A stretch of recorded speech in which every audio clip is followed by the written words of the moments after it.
ಶಾಂತಿ TV YouTube channel subscribe ಮಾಡಿ, bell icon press ಮಾಡಿ.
ಶಾಂತಿ ಶಾಂತಿ ಶಾಂತಿ.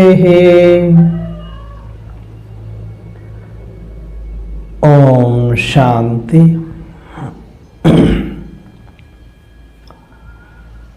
ನಾವೆಲ್ಲ ಆತ್ಮರು ಭ್ರೂ ಮಧ್ಯದಲ್ಲಿ ಸ್ಮೃತಿ ಸ್ವರೂಪರಾಗುತ್ತಾ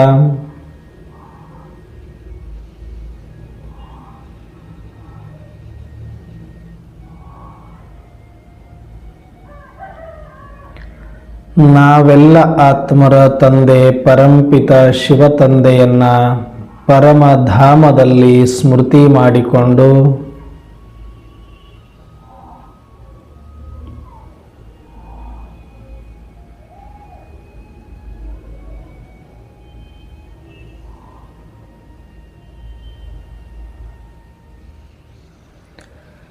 ಪ್ರಜಾಪಿತ ಬ್ರಹ್ಮ ತಂದೆ ಜಗದಂಬಾ ಸರಸ್ವತಿ ಮಮ್ಮ ತಾಯಿಯವರನ್ನ ಸೂಕ್ಷ್ಮವತನದಲ್ಲಿ ಸ್ಮರಿಸಿಕೊಂಡು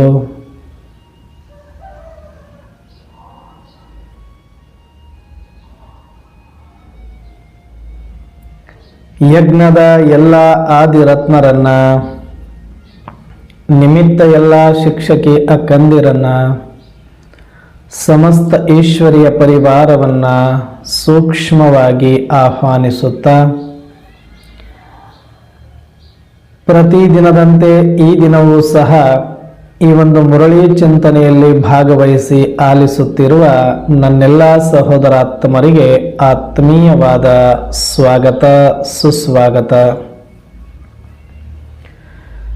ಈ ದಿನ ಪರಮಾತ್ಮ ಶಿವ ತಂದೆ ಅನೇಕ ಮಹಾವಾಕ್ಯಗಳನ್ನು ಕೊಟ್ಟಿದ್ದಾರೆ.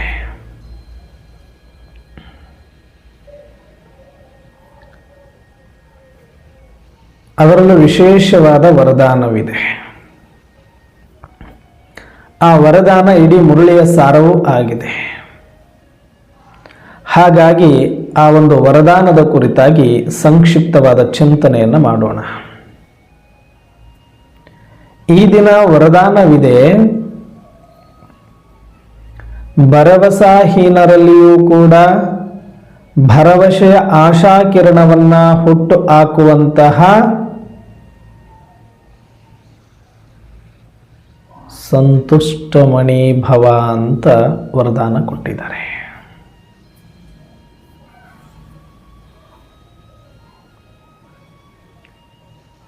ಭರವಸಾಹೀನರಲ್ಲಿ ಭರವಸೆಯ ಆಶಾಕಿರಣವನ್ನ ಹುಟ್ಟು ಹಾಕುವಂತಹ ಸಂತುಷ್ಟ ಮಣಿಗಳಾಗಬೇಕು ನೀವು. ಅಂದ್ರೆ ಭರವಸೆಯನ್ನ ಕಳೆದುಕೊಂಡಿರೋರು ಹೇಗಿರ್ತಾರೆ ಅಂದ್ರೆ ಅಸಂತುಷ್ಟರಾಗಿರ್ತಾರೆ, ಅಶಾಂತಿಯಲ್ಲಿ ಇರ್ತಾರೆ, ಅಲೆದಾಡ್ತಾ ಇರ್ತಾರೆ, ತೊಳಲಾಡ್ತಾ ಇರ್ತಾರೆ, ನರಳಾಡ್ತಾ ಇರ್ತಾರೆ, ಜೀವನದ ಮೇಲೆ ಜಿಗುಪ್ಸೆಯನ್ನ ಹೊಂದಿರ್ತಾರೆ. ಬದುಕಿನಲ್ಲಿ ಇನ್ನು ಯಾವ ಆಶಾಕಿರಣವೂ ಕೂಡ ಅವರಿಗೆ ಉಳಿಯೋದಿಲ್ಲ. ಯಾಕಂದ್ರೆ ಅವರು ನಂಬಿರುವ ಎಲ್ಲವೂ ಕೂಡ ಅವರನ್ನು ಕೈ ಬಿಟ್ಟಾಗಿರುತ್ತೆ. ಒಂದು, ನಾವು ನೆಚ್ಚಿಕೊಂಡಿರುವ ಸಂಪತ್ತು, ನಾವು ನೆಚ್ಚಿಕೊಂಡಿರುವ ಅಧಿಕಾರ, ನಾವು ನೆಚ್ಚಿಕೊಂಡಿರುವ ಸಮಾಜ, ನಾವು ನೆಚ್ಚಿಕೊಂಡಿರುವ ಸಂಬಂಧಗಳು, ನಾವು ನೆಚ್ಚಿಕೊಂಡಿರುವ ನನ್ನ ಶರೀರವೂ ಸಹ ಹದಗೆಟ್ಟು ಸಂಬಂಧಗಳು ಹಳಸಿ ಸಮಾಜ ನಮ್ಮನ್ನು ಕೀಳಾಗಿ ನೋಡಿ ನಾವು ಬಲಹೀನರಾದಾಗ, ಎಲ್ಲ ಭರವಸೆಯನ್ನು ಕಳೆದುಕೊಂಡಾಗ ಇನ್ನು ಯಾರಿಗಾಗಿ ನಾನು ಬದುಕಬೇಕು ಅನ್ನುವಂಥದ್ದು ಇವತ್ತು 80% ಜನರಲ್ಲಿ ಈಗ ಆಲ್ರೆಡಿ ಮೂಡು ಹೋಗಿದೆ. ಯಾಕಂದ್ರೆ ಇಲ್ಲಿಯ ತನಕ ಅಣ್ಣ, ಅಕ್ಕ, ತಮ್ಮ, ದೊಡ್ಡಪ್ಪ, ಚಿಕ್ಕಪ್ಪ ಅನ್ನುವಂಥ ಬಾಂಧವ್ಯದಲ್ಲಿ ಯಾರೋ ಒಬ್ಬರಾದರೂ ನನ್ನ ಜೊತೆ ನಿಲ್ಲಬಹುದು, ನನಗಾಗಿ ಇದ್ದಾರೆ ಎನ್ನುವಂಥದ್ದು ಭಾವನೆ ಮೂಡ್ತಾ ಇತ್ತು ಈ ಹಿಂದೆ ಅವಿಭಕ್ತ ಕುಟುಂಬದಲ್ಲಿ. ಈಗ ನಮಗೆ ಮೀಸೆ ಚಿಗುರ್ತಾ ಇದ್ದಂಗನೆ ನಾನು ನನ್ನ ಕಾಲ ಮೇಲೆ ನಿಂತು ಬಿಡುತ್ತೀನಿ ಅಂತ ಅಣ್ಣಂದಿರು, ಸ್ವಲ್ಪ ಓದಿಬಿಟ್ಟು ಏನಾದರೂ ಮಾಡುವಂಗಾಗ್ಬಿಟ್ರೆ ಸಾಕು ನಾನು ನನ್ನ ಕಾಲ ಮೇಲೆ ನಿಂತ್ಕೊಂಡ್ಬಿಡ್ತೀನಿ ಅಂತ ಅಕ್ಕಂದಿರು, ಅಲ್ಲಿ ತನಕ ಎತ್ತು ಒತ್ತು ಸಾಕಿ ಸಲಿಹಿ ಉಪವಾಸ ವನವಾಸ ಮಾಡಿ ಇವರನ್ನೆಲ್ಲ ದೊಡ್ಡವರನ್ನಾಗಿ ಮಾಡಿ ಅವರು ಖುಷಿ ಪಟ್ಟಿರ್ತಾರೆ. ಇನ್ನೇನು ಮರಗಳನ್ನೆಲ್ಲ ಬೀಜದಿಂದ ಹಿಡಿದು ಬೆಳೆಸಿ ಬೆಳೆಸಿ ಬೆಳೆಸಿ ಬೇಲಿ ಕಟ್ಟಿ ಹಗಲು ರಾತ್ರಿ ನಿದ್ದೆ ಮಾಡದೆ ಕಣ್ಣು ಬಡಿದು ಕಾಯ್ದುಕೊಂಡು ಕೂತ್ಕೊಂಡು ಇನ್ನೇನು ಫಲ ಬರಬೇಕಾದ್ರೆ ನೀನು ಬೇಡ ಅಂತಂದು ಬಿಟ್ರೆ ಹೆಂಗಿರುತ್ತೆ ಹೇಳು?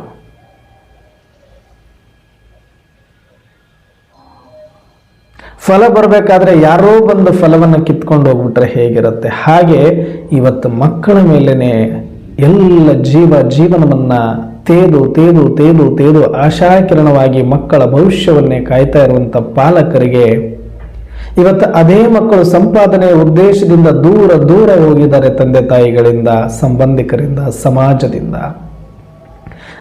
ದೇಶವನ್ನು ಬಿಟ್ಟು ಹೋಗಿದ್ದಾರೆ, ಗ್ರಾಮಗಳನ್ನು ಬಿಟ್ಟು ಹೋಗಿದ್ದಾರೆ. ಇನ್ನೂ ಕೆಲವು ಸರಿ ಒಂದೇ ಊರಲ್ಲಿದ್ದರೂ ಕೂಡ ಮನಸ್ಸಿನಿಂದ ಬಹಳ ದೂರ ಆಗಿಬಿಟ್ಟಿದ್ದಾರೆ. ಇನ್ನೇನು ಬೆಳೆದ್ಬಿಟ್ಟೆ, ದೊಡ್ಡವನಾಗ್ಬಿಟ್ಟೆ, ನನ್ನ ಕಾಲ ಮೇಲೆ ನಾನು ನಿಂತ್ಕೊಂಡ್ಬಿಡ್ತೇನೆ, ನನ್ನ ಕೈಯಲ್ಲಿ ಶಕ್ತಿ ಇದೆ, ರಟ್ಟೆಯಲ್ಲಿ ಶಕ್ತಿ ಇದೆ, ತಲೆಯಲ್ಲಿ ಬುದ್ಧಿ ಇದೆ, ಓದ್ಬಿಟ್ಟಿದ್ದೀನಿ, ಏನು ಬೇಕಾದರೂ ಸಂಪಾದನೆ ಮಾಡಿಬಿಡ್ತೀನಿ ನಾನು, ಇವ್ರು ಏನು ಗೊತ್ತಿಲ್ಲ ಇವರಿಗೆ ತಂದೆ ತಾಯಿ ಎಕ್ಕಶ್ಚಿತ್ತಾಗಿ ನೋಡುವಂಥ ಮಕ್ಕಳು, ಸಂಬಂಧಿಕರನ್ನೇ ಕೀಳಾಗಿ ನೋಡುವಂಥ ಮಕ್ಕಳು, ಒಂದಷ್ಟು ಸಂಪಾದನೆಯ ಪಿತ್ತ ನೆತ್ತಿಗೇರಿದ್ರೆ ಸಾಕು,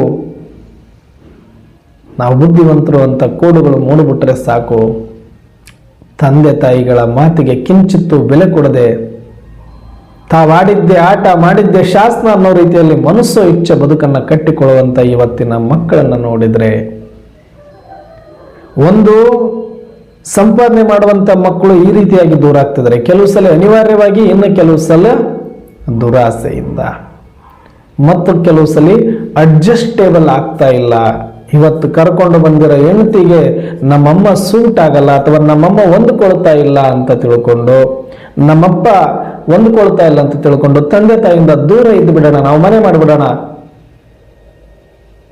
ಇರದೇ 4 ಜನ ತಂದೆ ತಾಯಿ ಮಗ ಸೊಸೆ, ಅದರಲ್ಲೂ ಕೂಡ 2 ಮನೆ ಮಾಡಿಕೊಂಡು ತಂದೆ ತಾಯಿನ ಒಂದು ಕಡೆ ತಾವು ಒಂದು ಕಡೆ ಇದ್ದುಕೊಂಡು ಒಂದಷ್ಟು ಭಿಕ್ಷುಕರಿಗೆ ಕೊಟ್ಟಂಗೆ ಕೊಡೋರಿದ್ದಾರೆ.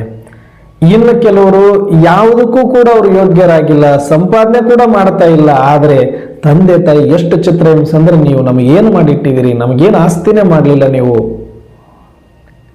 ಏನಕ್ಕೆ ನಮ್ಮನ್ನು ಹುಟ್ಟಿಸಿದ್ರಿ ಅನ್ನುವಷ್ಟರ ಮಟ್ಟಿಗೆ ಅವರಿಗೆ ಜೀವನ ರೋಷಿ ಹೋಗುವ ರೀತಿಯಲ್ಲಿ ಕಿರುಕುಳ ಕೊಟ್ಟು ಅವರಲ್ಲಿ ಇದ್ದ ಬದ್ದದ್ದನ್ನೆಲ್ಲ ಕಿತ್ತುಕೊಂಡು ತಿನ್ನುವಂಥ ನರ ರಾಕ್ಷಸರ ಥರ ರಕ್ತ ಹೀರುವಂಥ ಮಕ್ಕಳು ಕೂಡ ಇವತ್ತು ನಾವು ನೋಡ್ತಿದ್ದೀವಿ.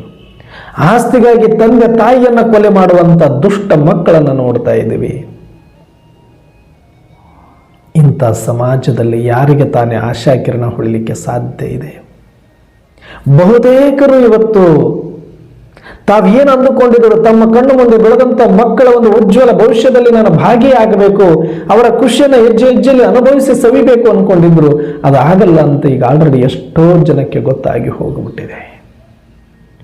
ಆಮೇಲೆ ಇರೋದಂದ್ರೆ ನಾವು ಬೆಳೆಸೋದಿತ್ತು, ಹಡಿಯೋದಿತ್ತು, ಎತ್ತಿದ್ವಿ, ಒತ್ತಿದ್ವಿ, ಬೆಳೆಸಿದ್ವಿ, ಇನ್ನು ಎಲ್ಲಾದ್ರೂ ಇರಲಿ, ಮಗ ಚೆನ್ನಾಗಿರ್ಲಿ ಅನ್ಕೊಂಡು ಕೈ ಚೆಲ್ಲಿ ಕೂಡೋದು ಬಿಟ್ರೆ ಇವತ್ತು ಬಹುತೇಕರಿಗೆ ಬೇರೆ ದಾರಿ ಕಾಣಿಸ್ತಾ ಇಲ್ಲ.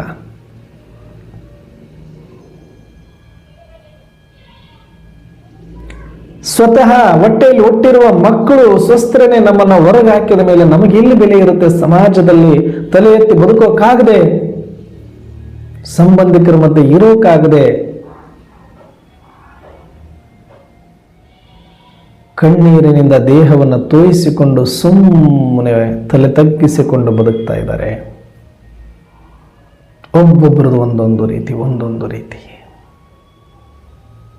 ಎಲ್ಲ ಚೆನ್ನಾಗಾಯ್ತು ಅನ್ನೋದ್ರೊಳಗಡೆ ಒಂದು ಕೊರತೆ, ಒಂದು ಮುಗಿಸೋದ್ರೊಳಗೆ ಇನ್ನೊಂದು ಮುಗಿಸೋದ್ರೊಳಗೆ ಮತ್ತೊಂದು. ಯಾಕೆ ಅಂದ್ರೆ ಇದು ಕಲಿಯುಗದ ಅಂತಿಮ ಅಘೋರ ಸಮಯ. ಇದು ಘೋರ ಸಮಯ, ಅಂಧಕಾರದ ಅಜ್ಞಾನದ ಸಮಯ. ಹಾಗಾಗಿ ಇಲ್ಲಿ ನಾವು ಮನುಷ್ಯಾತ್ಮರಿಂದ ರಾಕ್ಷಸ ಗುಣಗಳನ್ನಲ್ಲದೆ ಮತ್ಯಾವ ಗುಣಗಳನ್ನು ನಿರೀಕ್ಷೆ ಮಾಡಲಿಕ್ಕೆ ಸಾಧ್ಯ ಇದೆ? ಅವರಲ್ಲಿ ಕ್ರೂರತ್ವವನ್ನಲ್ಲದೆ ವಿಕಾರಗಳನ್ನಲ್ಲದೆ ಮತ್ತೇನು ನಿರೀಕ್ಷೆ ಮಾಡಲಿಕ್ಕೆ ಸಾಧ್ಯ ಇದೆ? ಹಾಗಾಗಿ ಸ್ವಯಂ ಪರಂಪಿತ ಶಿವತಂದೆ ಬಂದು, ಮಕ್ಕಳೇ, ಈ ಸಮಯ ಅಂಧಕಾರದ ಸಮಯ, ನೀವು ಅಂಧಕಾರದ ನಿದ್ರೆಯಿಂದ, ಅಜ್ಞಾನ ನಿದ್ರೆಯಿಂದ ಎಚ್ಚೆತ್ತುಕೊಳ್ಳಿ ವತ್ಸರೆ ಅಂತ ಹೇಳಿ ನಮ್ಮನ್ನು ಎಬ್ಬಿಸಿ ಆತ್ಮಜ್ಞಾನವನ್ನು ಕೊಟ್ಟು, ಪರಮಾತ್ಮ ಜ್ಞಾನವನ್ನು ಕೊಟ್ಟು, ಸೃಷ್ಟಿಯ ಆದಿ ಮಧ್ಯ ಅಂತ್ಯವನ್ನು ತಿಳಿಸಿ, ಯಾಕೆ ಹೀಗೆಲ್ಲ ಮಾಡ್ತಾ ಇದ್ದಾರೆ, ನಿಮ್ಮವರಿಂದಲೇ ನಿಮ್ಗೆ ಯಾಕೆ ಮೋಸ, ನಿಮ್ಮವರಿಂದಲೇ ನಿಮ್ಗೆ ಯಾಕೆ ಅವಮಾನಗಳಾಗ್ತಾ ಇದೆ ಅಂದರೆ ಅದಕ್ಕೆ ಕಾರಣ ಈ ಸಮಯ. ಹಾಗಾಗಿ ಈ ಸಮಯ ಜ್ಞಾನವನ್ನು ಅರ್ಥ ಮಾಡಿಕೊಳ್ಳಿ, ತ್ರಿಕಾಲ ಜ್ಞಾನಿಗಳಾಗಬಿಡಿ. ಆಗ ನೀವು ಸಾಕ್ಷಿಯಾಗೋದು ಸುಲಭ ಆಗತ್ತೆ. ಮತ್ತೆ ಅವರನ್ನ ಮಗ ಅಂತ ನೋಡ್ತೀರಲ್ಲ, ಮಗ ಅಂತ ನೋಡೋದಕ್ಕಿಂತ ಅದೊಂದು ಆತ್ಮ ತನ್ನ ಪಾತ್ರ ಮಾಡಲಿಕ್ಕೆ ಬಂದಿದೆ ಅಂತ ನೋಡಿ. ಸೊಸೆ ಅಂತ ನೋಡಬೇಡಿ, ದೇಹದ ಸಂಬಂಧಗಳಲ್ಲಿ ಯಾರನ್ನು ನೋಡಬೇಡಿ. ಈಗ ಯಾರಿಂದಲೂ ಸುಖ ಸಿಗುವ ಪ್ರಮೇಯವೇ ಇಲ್ಲ. ಏನಾದರೂ ಒಂದು ನಿಮ್ಮ ಜೊತೆಗಿದ್ದಾರೆ ಅಂದರೆ ನಿಮ್ಮಿಂದ ಇನ್ನೂ ಅವ್ರಿಗೇನೋ ಲಾಭ ಇದೆ. ಯಾವತ್ತು ನಿಮ್ಮಿಂದ ಏನು ಲಾಭ ಇಲ್ಲ ಅನ್ನುತ್ತೋ ಅವ್ರು ಯಾರು ಕೂಡ ನಿಮ್ಮ ಜೊತೆ ಇರಲಿಕ್ಕೆ ಸಾಧ್ಯ ಇಲ್ಲ. ಅಂತ ಸಮಯ ಇದು. ಪತಿ ಪತ್ನಿ ಗಂಡ ಹೆಂಡತಿ ಯಾರೇ ಇದ್ರೂ ಕೂಡ ಸ್ವಾರ್ಥಕ್ಕಾಗಿ ನಿಮ್ಮ ಜೊತೆ ಇದ್ದಾರೆ ಹೊರತಾಗಿ ನಿಸ್ವಾರ್ಥದಿಂದ ಅಲ್ಲ ಅನ್ನುವ ಸತ್ಯವನ್ನು ಪರಮಾತ್ಮ ತಿಳಿಸಿದ ಮೇಲೆ ಆತ್ಮಜ್ಞಾನ ಸಿಕ್ಕಿದೆ. ನಮಗೆಲ್ಲ ಪರಮಾತ್ಮನ ಜ್ಞಾನ ಸಿಕ್ಕಿದೆ, ತ್ರಿಕಾಲ ಜ್ಞಾನ ಸಿಕ್ಕಿದೆ. ಹಾಗಾಗಿ ಈಗ ನಾವು ಎಲ್ಲರನ್ನ ಆತ್ಮರಂತೆ ನೋಡಬೇಕು.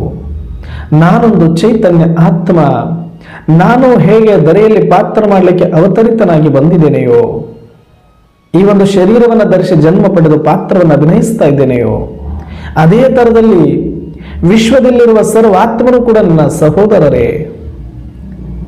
ನಮ್ಮ ಎಲ್ಲರ ಮನೆ ಒಂದೇ ಪರಮಧಾಮವಾಗಿದೆ. ನಾವೆಲ್ಲರೂ ಒಬ್ಬ ಶಿವತಂದೆಯ ಮಕ್ಕಳಾಗಿದ್ದೇವೆ. ಕೆಲವರು ಹಿಂದೂಗಳಾಗಿ, ಕೆಲವರು ಮುಸಲ್ಮಾನರಾಗಿ, ಕೆಲವರು ಕ್ರೈಸ್ತರಾಗಿ, ಕೆಲವರು ಬೌದ್ಧರಾಗಿ, ಕೆಲವರು ಕಮ್ಯುನಿಸ್ಟರಾಗಿ, ಕೆಲವರು ದೇವಾತ್ಮರಾಗಿ, ಧರ್ಮಾತ್ಮರಾಗಿ, ಮಹಾತ್ಮರಾಗಿ, ಪುಣ್ಯಾತ್ಮರಾಗಿ, ಪಾಪಾತ್ಮರಾಗಿ ಪಾತ್ರವನ್ನು ಅಭಿನಯಿಸ್ತಾ ಇದ್ದಾರೆ. ಈ ಸುಂದರವಾದ ಸೃಷ್ಟಿ ನಾಟಕದೊಳಗಡೆ ಕಳೆ ಕಟ್ಟಲು ಎಲ್ಲರ ಪಾತ್ರದ ಅವಶ್ಯಕತೆ ಇದ್ದ ಕಾರಣ ನಿಯಮಾನುಸಾರ ಇವರು ಸೃಷ್ಟಿಯ ನಾಟಕದ ನಿಯಮದಂತೆ ಎಲ್ಲರೂ ಅಭಿನಯಕ್ಕೊಳಪಟ್ಟಿದ್ದಾರೆ ಹೊರತಾಗಿ ಯಾರೊಬ್ಬರು ಕೂಡ ತಮ್ಮಿಚ್ಛೆಯಂತೆ ಪಾತ್ರವನ್ನು ಇಲ್ಲಿ ಮಾಡಲಿಕ್ಕೆ ಯಾರಿಗೂ ಅಧಿಕಾರ ಇಲ್ಲ ಅನ್ನುವ ಸತ್ಯವನ್ನ ಯಾವಾಗ ಪರಂಪಿತ ಸರ್ವಶಕ್ತಿವಂತನೇ ಈ ಮಾತನ್ನು ಹೇಳಿದ ಮೇಲೆ ನಾವು ನಿರಾಳರಾದ್ವಿ. ಇಲ್ಲ ಅಂದ್ರೆ ಇಲ್ಲಿಯ ತನಕ ನಾವು ರಾಗ ದ್ವೇಷ ಎಷ್ಟು ಅಂದರೆ ನಮ್ಮನ್ನು ನಾವು ಒಡೆದಾಡಿ ಸಾಯಿಸಬೇಕಾಗಿತ್ತು, ಸಾಯಿಕೊಳ್ಳಬೇಕಾಗಿತ್ತು. ಅವ್ರನ್ನ ನಾವು ನಮ್ಮನ್ನು ಅವರು ಸಾಯಿಸುವಷ್ಟರ ಮಟ್ಟಿಗೆ ರಾಗ ದ್ವೇಷಗಳು ಹುಟ್ಟುವಂಥ ಸಮಯ ಇದು. ಹಾಗಾಗಿ ಈಗ ನಮ್ಮ ಒಳಗಡೆ ಇರುವಂಥ ಕ್ರೋಧ ಅಗ್ನಿ ಎಲ್ಲವೂ ಕೂಡ ಶಾಂತ. ಯಾಕೆ ಅಂದರೆ ನನಗೆ ಮೋಸ ಆಗಿಲ್ಲ, ನಾನು ಯಾರಿಂದಲೂ ಮೋಸ ಹೋಗಿಲ್ಲ, ನನಗೆ ಯಾರು ಅವಮಾನ ಮಾಡಿಲ್ಲ, ಯಾರು ಅವಮಾನ ಮಾಡಲಿಕ್ಕೆ ಸಾಧ್ಯನೂ ಇಲ್ಲ. ಇಲ್ಲಿ ಯಾರೂ ನನ್ನ ಶತ್ರುಗಳಿಲ್ಲ. ಯಾಕಂದ್ರೆ ಎಲ್ಲರೂ ನನ್ನ ಸಹೋದರ ಆತ್ಮರು. ನಾವೆಲ್ಲರೂ ಒಂದು ನಾಟಕದಲ್ಲಿದ್ದೇವೆ ಅನ್ನೋದನ್ನು ಮರೆತು ಹೋಗಿದ್ವಿ. ನಮಗೆಲ್ಲರಿಗೂ ಒಂದು ಪಾತ್ರ ನಿಗದಿಯಾಗಿದೆ ಅನ್ನೋದನ್ನು ಮರೆತು ಹೋಗಿದ್ವಿ. ಪಾತ್ರದೊಳಗಡೆ ನಮಗೆ ಕಚ್ಚಾಟ ಇದೆ ಅಂತ ತಿಳಿಯದೆ ಹೋಗಿದ್ವಿ. ಇವರನ್ನ ಶತ್ರುಗಳ ತರ ನೋಡ್ತಾ ಇದ್ವಿ. ಒಬ್ಬರನ್ನೊಬ್ಬರು ಕೊಲೆ ಮಾಡುವಷ್ಟರ ಮಟ್ಟಿಗೆ ದ್ವೇಷಿಸ್ತಾ ಇದ್ವಿ. ಇನ್ನೊಬ್ಬರ ನಾಶವನ್ನೇ ಕಾಯ್ತಾ ಇದ್ವಿ. ಈ ವೈಮನಸ್ಸು, ರಾಗ, ದ್ವೇಷ, ಅತಿಯಾದ ಲೋಭಿತನ ನನ್ನ ಜೀವನದ ಬಳಲಿಕೆಗೆ ಕಾರಣವಾಗಿತ್ತು, ನನ್ನ ಭಯಕ್ಕೆ ಕಾರಣವಾಗಿತ್ತು, ನನ್ನ ಜಿಗುಪ್ಸೆಗೆ ಕಾರಣವಾಗಿತ್ತು.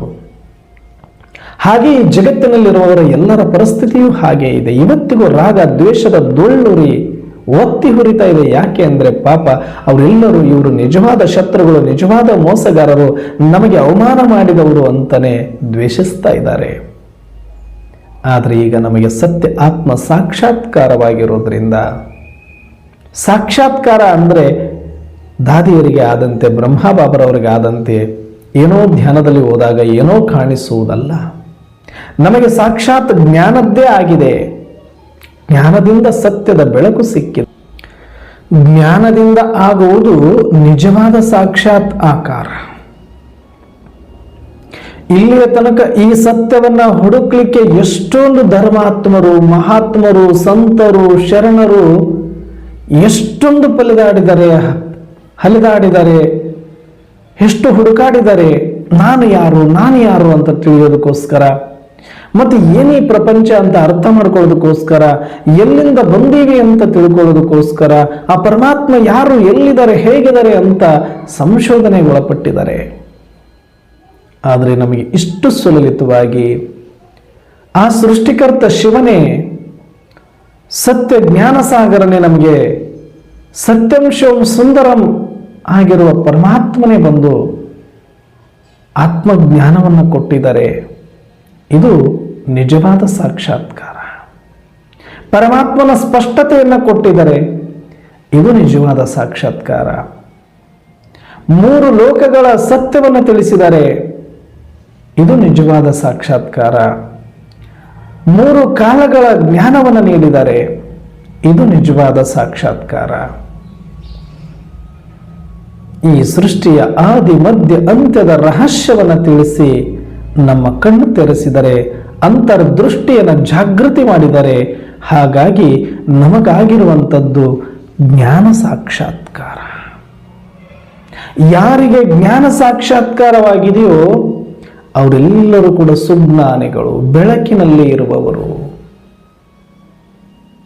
ಯಾರಿಗೆ ಈ ಜ್ಞಾನದ ಸಾಕ್ಷಾತ್ಕಾರವಾಗಿಲ್ಲವೋ ಅವರಿನ್ನು ಅಜ್ಞಾನದಲ್ಲಿ ಇರುವವರು, ಅಂಧಕಾರದಲ್ಲಿ ಇರುವವರು. ಕತ್ತಲಿನಲ್ಲಿ ಇರುವವರು ಎಡವುದು ಸಹಜ, ಬೀಳುವುದು ಸಹಜ, ಪೆಟ್ಟು ತಿನ್ನುವುದು ಸಹಜ. ಆದರೆ ಕಣ್ಣು ಇದ್ದು, ಬೆಳಕು ಇದ್ದು ಎಡವಿದ್ರೆ ಅದು ತಪ್ಪಾಗತ್ತೆ. ಇಲ್ಲಿ ಪೆಟ್ಟಿಗೆ ಅವಕಾಶಗಳಿರೋದಿಲ್ಲ, ಬೀಳೋದಕ್ಕೆ ಅವಕಾಶಗಳಿರೋದಿಲ್ಲ. ಅದಕ್ಕೆ ಬೆಳಕು ಅಂತ ಕರೀತಾರೆ. ಅಜ್ಞಾನ ಅಂಧಕಾರಸ್ಯ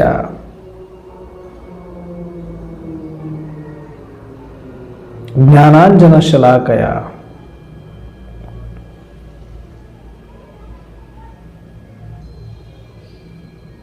ಅಜ್ಞಾನ ಅನ್ನುವ ಅಂಧಕಾರವನ್ನು ಓಡಿಸುವಂತಹ ಜ್ಞಾನದ ಅಂಜನವನ್ನು ಕೊಟ್ಟಿದ್ದಾರೆ, ದೃಷ್ಟಿಯನ್ನು ಕೊಟ್ಟಿದ್ದಾರೆ, ಬೆಳಕನ್ನು ಕೊಟ್ಟಿದ್ದಾರೆ. ನಾವು ಕೂಡ ಒಳಗಿನ ಕಣ್ಣನ್ನು ಮುಚ್ಚಿದ್ವಿ, ಅರಿವಿನ ಕಣ್ಣನ್ನು ಮುಚ್ಚಿದ್ವಿ, ಅಜ್ಞಾನದ ಅಂಧಕಾರದಲ್ಲಿ ಇದ್ವಿ. ಈ ಹೊರಗಿನ ಕಣ್ಣು ಇದ್ರೆ ಎಷ್ಟು, ಇಲ್ಲದಿದ್ರೆ ಎಷ್ಟು. ಇದು ಅಜ್ಞಾನದ ಪೊರೆ, ಇದು ಅಜ್ಞಾನದ ದೃಷ್ಟಿ, ಬರಿಗಣ್ಣಿನ ದೃಷ್ಟಿ, ಅಜ್ಞಾನದ ದೃಷ್ಟಿ. ಸ್ಥೂಲ ವೇದ್ಯ ಅಷ್ಟೇ ಇದು.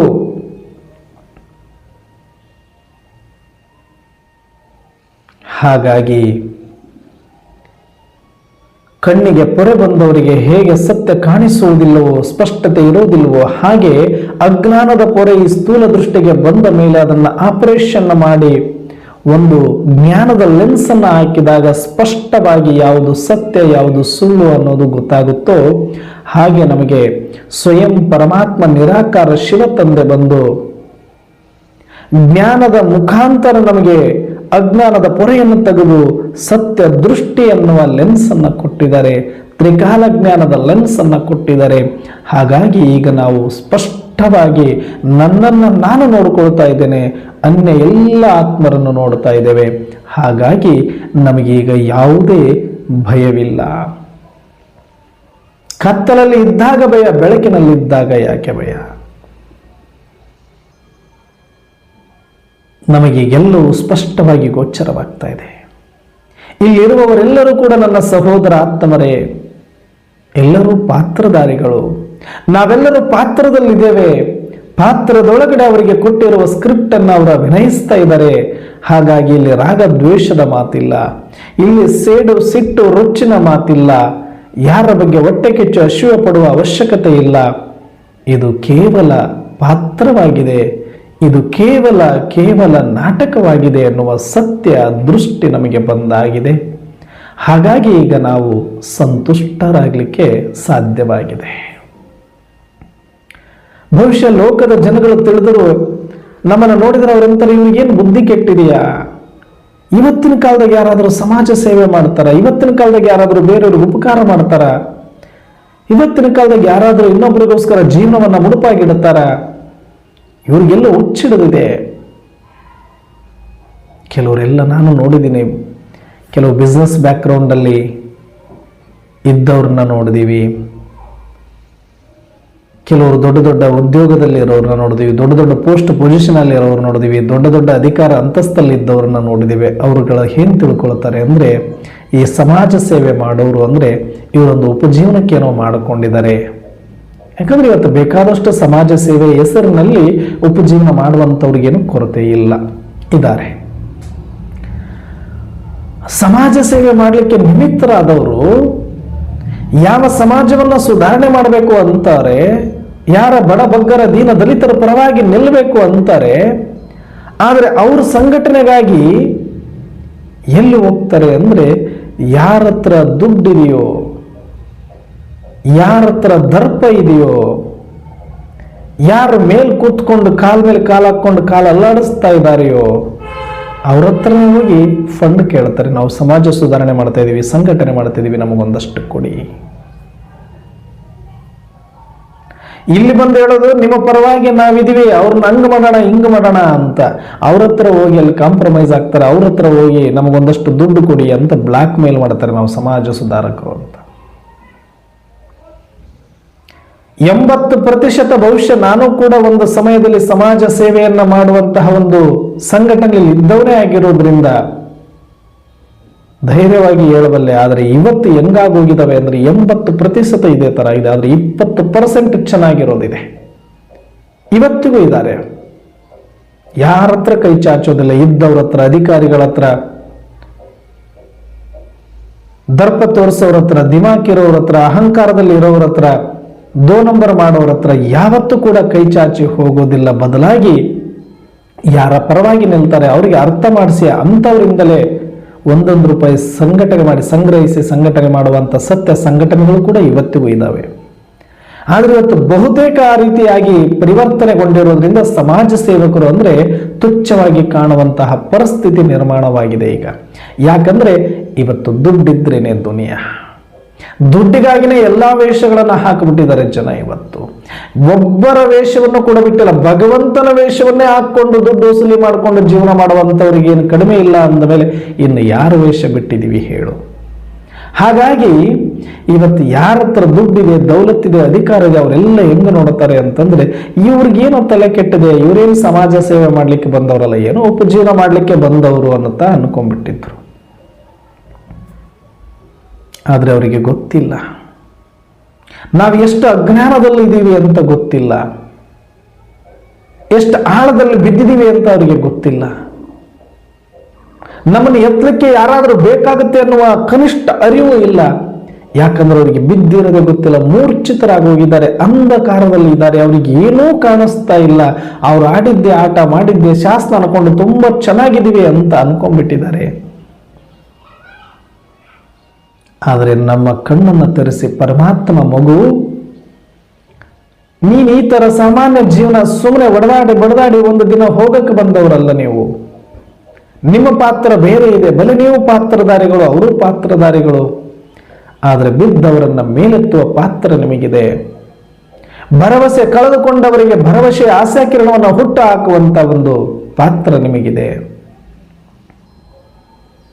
ಅಸಂತುಷ್ಟರಾದವರಿಗೆ ಸಂತುಷ್ಟವನ್ನ ನೀಡುವಂತಹ ಪಾತ್ರ ನಿಮ್ಮದಿದೆ. ಅಲೆದಾಡುವ ಸಮಯದಲ್ಲಿ ಸಂತುಷ್ಟ ಮನೆಗಳಾಗಿ ಇರುವಂತ ಪಾತ್ರ ನಿಮಗಿದೆ ಮಗು ಅಂತ ಹೇಳಿ ಇದು ಯಾವುದು ಹಣದಿಂದ, ತೋಳ್ಬಲದಿಂದ, ಜನಬಲದಿಂದ, ಅಧಿಕಾರ ಬಲದಿಂದ ಪರಿವರ್ತನೆ ಮಾಡಲಿಕ್ಕೆ ಸಾಧ್ಯ ಇಲ್ಲ. ಬದಲಾಗಿ ನಿನ್ನ ಅಂತರಾತ್ಮದ ಬಲದಿಂದಲೇ, ಜ್ಞಾನದ ಬಲದಿಂದಲೇ ನಿನ್ನನ್ನು ನೀನು ಸಂತುಷ್ಟಪಡಿಸಿಕೊಂಡು ಜಗತ್ತನ್ನು ಪರಿವರ್ತನೆ ಮಾಡಲಿಕ್ಕೆ ಸಾಧ್ಯ ಇದೆ. ಹಾಗಾಗಿ ನಾನು ಪರಮಾತ್ಮ ಜ್ಞಾನವನ್ನೇ ನಿನಗೆ ಕೊಟ್ಟು ನಿನ್ನ ಆತ್ಮವನ್ನು ಜಾಗೃತಿ ಮಾಡಿ, ಆತ್ಮ ಬಲವನ್ನು ವೃದ್ಧಿಪಡಿಸಿ, ಆತ್ಮೀಯತೆಯನ್ನು ತುಂಬಿ, ಆ ಪ್ರೀತಿಯ ಅಸ್ತ್ರದಿಂದಲೇ ಸರ್ವರನ್ನು ಕೂಡ ಸಂತುಷ್ಟಗೊಳಿಸು ಮಗು ಅಂತ ನಾವೆಲ್ಲ ಮಕ್ಕಳಿಗೆ ಪರಮಾತ್ಮನ ಆದೇಶವಿದೆ. ಹಾಗಾಗಿ ನಾವೆಲ್ಲರೂ ಕೂಡ ಆ ಪರಮಾತ್ಮ ಶಿವತಂದೆಯ ಆದೇಶದಂತೆ ಮೊದಲು ನಾನು ಎಷ್ಟು ಸಂತುಷ್ಟ, ಎದ್ದಾಗಿಂದ ರಾತ್ರಿ ಮಲಗುವವರೆಗೂ ಕೂಡ ಈ ಪ್ರಶ್ನೆ ಕೇಳ್ಕೊಳ್ಳಿ, ನಾನು ಎಷ್ಟು ಸಂತುಷ್ಟನಾಗಿದ್ದೇನೆ, ನಾನು ಎಷ್ಟು ಸಂತೃಪ್ತನಾಗಿದ್ದೇನೆ, ನಾನು ಎಷ್ಟು ನಿರ್ಭಯನಾಗಿದ್ದೇನೆ, ನಾನು ಎಷ್ಟು ನಿರ್ಮೋಹಿಯಾಗಿದ್ದೇನೆ, ನಾನು ಎಷ್ಟು ನಿಶ್ಚಿಂತನಾಗಿದ್ದೇನೆ, ನಾನು ಎಷ್ಟು ಪ್ರೇಮಮಯಿಯಾಗಿದ್ದೇನೆ ನೋಡ್ಕೊಳ್ಬೇಕು. ಯಾಕೆ ಅಂದರೆ ನಾನು ಸಂತುಷ್ಟನಾಗದ ಹೊರತು ಬೇರೆಯವರಿಗೆ ಸಂತುಷ್ಟತೆಯನ್ನು ಕೊಡಲಿಕ್ಕೆ ಸಾಧ್ಯ ಇಲ್ಲ. ನಾನು ನಿಶ್ಚಿಂತನಾಗುವವರೆಗೂ ಬೇರೆಯವರನ್ನು ನಿಶ್ಚಿಂತ ಮಾಡಲಿಕ್ಕೆ ಸಾಧ್ಯವಿಲ್ಲ. ನಾನು ನಿರ್ಭಯನಾಗುವವರೆಗೂ ಬೇರೆಯವರನ್ನ ಭಯದಿಂದ ಹೊರಗೆ ತರಲಿಕ್ಕೆ ಸಾಧ್ಯವಿಲ್ಲ. ನನ್ನಲ್ಲಿ ಸಂತೃಪ್ತಿ ಇರಬೇಕಾಗತ್ತೆ, ಪ್ರೇಮ ಇರಬೇಕಾಗತ್ತೆ.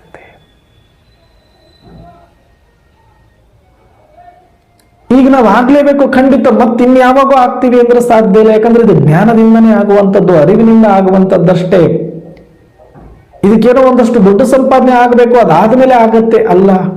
ಹೊರಗಿನ ಸ್ಥೂಲ ಇಚ್ಛೆಗಳು, ಸ್ಥೂಲ ಆಸೆಗಳು ಈಡೇರುವುದು ಹೊರಗಿನ ದುಡ್ಡಿನಿಂದ, ಹೊರಗಿನ ಸಮಾಜದಿಂದ, ಹೊರಗಿನ ಜನಗಳಿಂದ, ಹೊರಗಿನ ಮಾನ ಸನ್ಮಾನಗಳಿಂದ ಆಗಬಹುದು. ಆದರೆ ಆತ್ಮ ಸಂತುಷ್ಟ ಆಗೋದು ಅರಿವಿನಿಂದ ಮಾತ್ರ, ಜ್ಞಾನದಿಂದ ಮಾತ್ರ, ಸತ್ಯದಿಂದ ಮಾತ್ರ. ಆ ಜ್ಞಾನ, ಆ ಅರಿವು, ಆ ಸತ್ಯ ನಮಗೀಗಾಗಲೇ ಸಿಕ್ಕಾಗಿದೆ. ಆ ಸ್ವಯಂ ಸತ್ಯಂ ಶಿವಂ ಸುಂದರಂ ಕೊಟ್ಟಾಗಿದೆ. ಇನ್ಯಾರು ಕೂಡ ಮತ್ತೆ ಬಂದು ನಮಗೇನು ಕೊಡಲಿಕ್ಕೆ ಸಾಧ್ಯ ಇಲ್ಲ. ಸಿಗಬೇಕಾಗಿರೋದು ಸಿಕ್ಕಾಗಿದೆ. ಈಗ ಸಂತುಷ್ಟ ಆಗಬೇಕಾಗಿರೋದು ನಾನು ಮಾತ್ರ ಅಂತ ಎಲ್ಲಿಯ ತನಕ ನನಗೆ ಅರಿವಾಗುವುದಿಲ್ವೋ, ಎಲ್ಲಿಯ ತನಕ ಅದನ್ನು ಚೆಕ್ ಮಾಡಿಕೊಂಡು ಚೇಂಜ್ ಮಾಡಿಕೊಳ್ಳೋದಿಲ್ವೋ, ಅಲ್ಲಿಯ ತನಕ ನನ್ನ ಉದ್ಧಾರಕ್ಕೆ ಮತ್ಯಾರು ಕೂಡ ಬರಲಿಕ್ಕೆ ಸಾಧ್ಯ ಇಲ್ಲ ಈ ಜಗತ್ತಲ್ಲಿ. ಹಾಗಾಗಿ ನಾವು ಅದೃಷ್ಟವಂತರು, ನಾವು ಸೌಭಾಗ್ಯಶಾಲಿಗಳು ಪಾತ್ರದಲ್ಲಿಯೂ ಕೂಡ. ಹಾಗಾಗಿ ಸಮಸ್ಯೆಗಳು ಏನೇ ಇರಲಿ, ಶರೀರ, ಸಂಬಂಧ, ಸಮಾಜ, ಸಂಪತ್ತು, ಆರ್ಥಿಕ ಪರಿಸ್ಥಿತಿ ಹೇಗೆ ಇರಲಿ, ಅದು ಪಾತ್ರ ಅನುಸಾರ ನಡಿಬೇಕಾಗಿತ್ತು, ನಡೀತಾ ಇದೆ. ಆದರೆ ಒಳಗಿರುವ ನಾನು ಆತ್ಮ ಸಂತುಷ್ಟನಾಗಿರಲಿಕ್ಕೆ ಯಾವುದೊಂದು ಕೊರತೆ ಇಲ್ಲ. ಬರಬೇಕಾದ ಸ್ಮೃತಿ ಬಂದಾಗಿದೆ, ತಿಳಿಬೇಕಾಗಿರುವ ಜ್ಞಾನ ತಿಳಿದಾಗಿದೆ. ಎಷ್ಟು ಆನಂದ ಇದೆ ಇದರಲ್ಲಿ. ನಾನು ಆತ್ಮ, ನಾನು ಅವಿನಾಶಿ, ನಾನು ಸಂತುಷ್ಟ, ನಾನು ಸಂತೃಪ್ತ, ನಾನು ನಿರ್ಭಯ, ನಾನು ನಿಶ್ಚಿಂತ, ನಾನು ನಿಜಾನಂದ. ಈ ಸುಮಾನಗಳಲ್ಲೇ ಇದ್ದುಬಿಟ್ರೆ ಆಹಾ, ಇದಕ್ಕೆ ಯಾವುದೇ ಸ್ಥೂಲವಾದಂಥ ಅವಶ್ಯಕತೆಗಳಿಲ್ಲ, ಸಾಧನಗಳ ಅವಶ್ಯಕತೆಗಳಿಲ್ಲ. ಇದೊಂದು ಇಮ್ಯಾಜಿನೇಷನ್ ಕೂಡ ಅಲ್ಲ, ಇಟ್ ಈಸ್ ರಿಯಾಲಿಟಿ. ಇದು ನನ್ನ ಐಡೆಂಟಿಟಿ, ಇದು ನನ್ನ ಒರಿಜಿನಲ್, ಇದು ರಿಯಲ್ ನಾನು.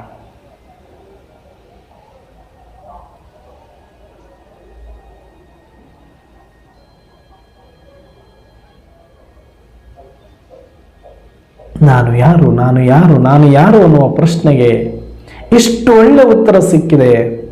ಆಹಾ, ಒಂದಷ್ಟು ಕೊರತೆ ಇಲ್ಲ. ಅದ್ಭುತವಾದ ನಾನು ಚೈತನ್ಯ. ನಾನು ಅಖಂಡ,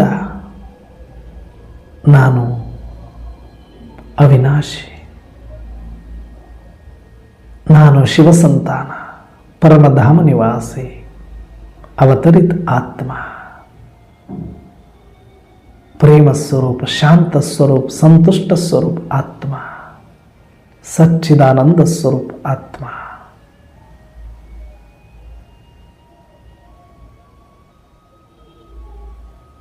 ಇದೇ ಜ್ಞಾನ, ಇದೇ ಸಾಕ್ಷಾತ್ಕಾರ, ಇದಾಗಿದೆ ನಮ್ಮೆಲ್ಲರಿಗೂ. ಈಗ ಅದನ್ನೊಂದಷ್ಟು ಮೆಲುಕು ಹಾಕಿ ಅನುಭವ ಮಾಡುವುದಷ್ಟೇ ನಮ್ಮ ಕೆಲಸ. ಇದಕ್ಕೊಂದಷ್ಟು ಸಮಯ ಮಾಡಿಕೊಳ್ಳಿ, ಇದೇ ರೀತಿಯಲ್ಲಿ ಸಮಯವನ್ನು ಕಳೆಯಿರಿ. ಬೇರೆ ಯಾವುದರಲ್ಲಿಯೂ ನಿಮ್ಮ ಸಮಯವನ್ನು ವ್ಯರ್ಥ ಮಾಡಬೇಡಿ. ಇದು ಮತ್ತೆ ಸಿಗುವುದಿಲ್ಲ. ಕಲ್ಪಕ್ಕೊಂದು ಸರಿ ಅವಕಾಶ ನಮಗೆ ಆತ್ಮ ಇಷ್ಟ ನಿಶ್ಚಿಂತವಾಗಿರುವಂಥ ಸುದಿನ ಸುಕ್ಷಣಗಳನ್ನು ನೋಡಲಿಕ್ಕೆ ಮತ್ತೆ 5,000 ವರ್ಷಗಳೇ ಕಳಿಬೇಕು ನಾವು. ಬಲೆ ಸತ್ಯ ತ್ರೇತಾಯುಗದಲ್ಲಿ ಕೂಡ ಈ ಆನಂದ ಸಿಗೋದಿಲ್ಲ. ಅದು ಸ್ಥೂಲ ಆನಂದ, ಅದು ವಿನಾಶಿ, ಅದು ಅಲ್ಪಕಾಲಿಕ.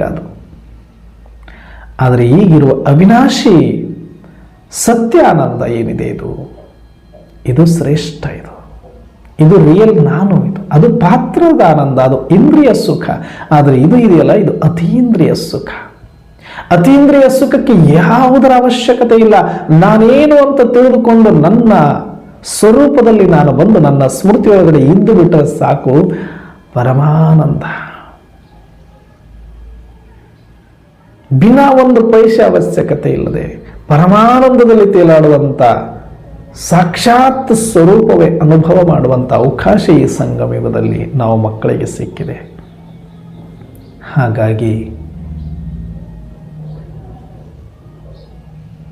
ನಾವು ಸಂತುಷ್ಟರಾಗಿರೋಣ, ನಾವು ಸಂತೃಪ್ತರಾಗಿರೋಣ, ನಾವು ಸಾಕ್ಷಿಯಾಗಿರೋಣ, ನಾವು ರಾಗ ದ್ವೇಷಗಳಿಂದ ಮುಕ್ತರಾಗಿರೋಣ, ನಾವು ಭಯಮುಕ್ತರಾಗಿರೋಣ, ನಾವು ನಿಶ್ಚಿಂತರಾಗಿರೋಣ. ಆಗ ನಮ್ಮನ್ನು ನೋಡಿ ಅನೇಕ ಆತ್ಮರು ಪ್ರಶ್ನೆಯಲ್ಲಿ ಬರ್ತಾರೆ, ಏನು ಸಿಕ್ಕಿದೆ ಇವರಿಗೆ, ಏನಿಷ್ಟು ಖುಷಿಯಾಗಿದ್ದಾರೆ ಇವರು, ಏನು ತುಂಬಿಕೊಂಡಿದ್ದಾರೆ ಇವರು ಒಳಗಡೆ, ಇವ್ರ ಮನೆಯಲ್ಲಿ ಏನೆಲ್ಲ ಇದೆ ಅಂತ ಪ್ರಶ್ನೆಗಳಲ್ಲಿ ಬಂದು ನಮ್ಮ ಹತ್ರ ಧಾವಿಸಿ ಬರ್ತಾರೆ. ಏನಿಷ್ಟು ಆನಂದವಾಗಿದ್ರಿ, ಏನಿದೆ ನಿಮ್ಮೊಳಗಡೆ? ಏನಿಲ್ಲ, ಖಾಲಿ, ಎಲ್ಲ ಖಾಲಿ ಮಾಡ್ಕೊಂಡಿದ್ದೀನಿ, ಈಗ ಅದಕ್ಕೆ ಆರಾಮಾಗಿದ್ದೀನಿ, ಸತ್ಯದಲ್ಲಿದ್ದೀನಿ, ಅದಕ್ಕೆ ಆರಾಮಾಗಿದ್ದೀನಿ.